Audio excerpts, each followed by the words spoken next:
Panorama group, जो सोचता है वो करता है। आईएनडीआईए गठबंधन की बैठक समाप्त हो गई है और इस बैठक को लेकर के कई तरह की चर्चाएं भी शुरू हो गई हैं। कयासों के बाजार में एक बार फिर से नीतीश कुमार का भाव काफ़ी ऊपर चढ़ गया है। आपको बता दें कि नीतीश कुमार को जिम्मेवारी नहीं दी गई है, ये बातें लगातार कही गई है, लेकिन आपको बता दें कि नीतीश कुमार के लिए दरवाजे एक बार फिर से खुले हुए हैं। अब आगे होगा क्या, ये देखना दिलचस्प होगा।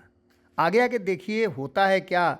ये कहावत आपने सुनी होगी, लेकिन अब जिस तरह से आईएनडीआईए गठबंधन अपने रास्ते निकल पड़ा है, उसके बाद आने वाले 2024 के चुनाव से पहले ये अपने आप को कहाँ विराम देगा, किस मोड़ पे मुलाकात होगी, ये देखना बड़ा ही दिलचस्प होगा।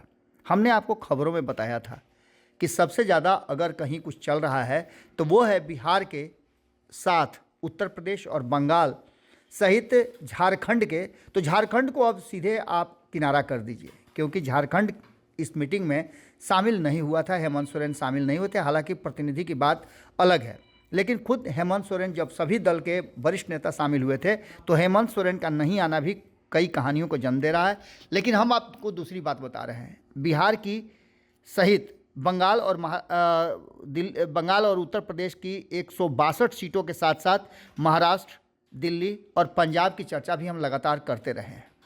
आपको बता दें कि जिस तरह की रणनीतियां बनी हैं उसमें हमने आपको बताया था कि 162 सीटों का परिणाम ये तय करेगा कि आने वाले 2024 में नरेंद्र मोदी तीसरी बार हैट्रिक करेंगे या फिर सरकार बनने में दिक्कत होगी। इस बात को लेकर के अब इससे अंदाज़ा लगाया जा सकता है कि आईएनडीआईए गठबंधन की बैठक में जो कुछ भी हुआ वो सब कुछ आपने बड़ी ही सिलसिलेवार ढंग से देखा। हमने आपको अलग अलग करके हिगरा करके आपको बताया कि किस तरह की बातें हुई, क्या क्या हुआ। हम अभी आपको इस खबर के बाद ये बताएंगे कि आखिर किसने क्या बयान दिया और किसकी मंशा क्या है। ये सारी बातें तय होनी अभी बाकी है, इस पर विश्लेषण अभी बाकी है। लेकिन आपको बता दें कि जैसा कि हम लगातार आपको बताते रहे हैं कि 162 सीटों के साथ साथ 250 से 300 से सीटें ऐसी होंगी जिस पर कांग्रेस का कोई भी आधिपत्य या वर्चस्व नहीं चलेगा।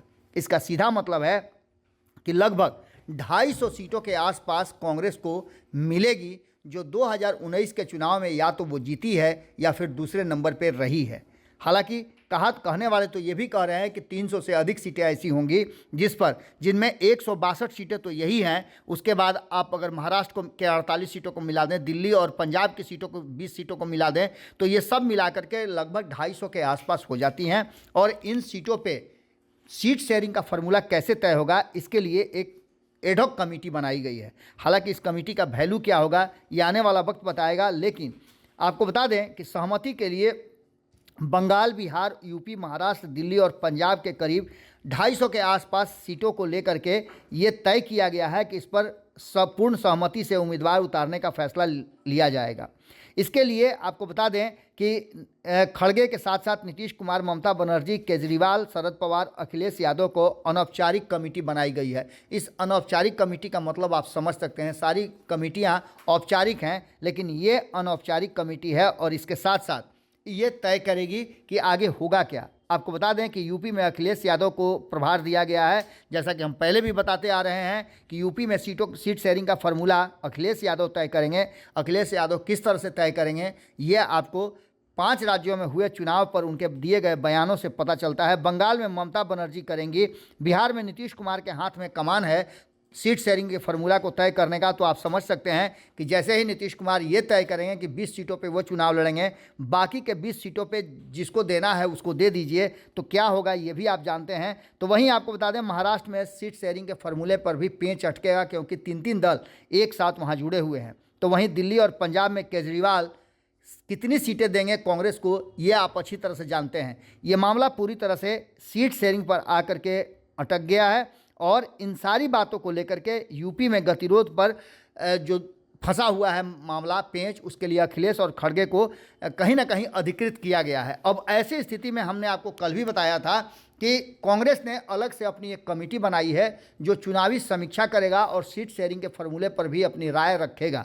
यानी कि आप समझ लीजिए कि पैरेलली कांग्रेस ने एक अलग कमेटी बना करके इन सारे मुद्दों पर अपना काम शुरू कर दिया है। ऐसी स्थिति में नीतीश कुमार को एडहॉक कमेटी में रखना क्या इशारा करता है?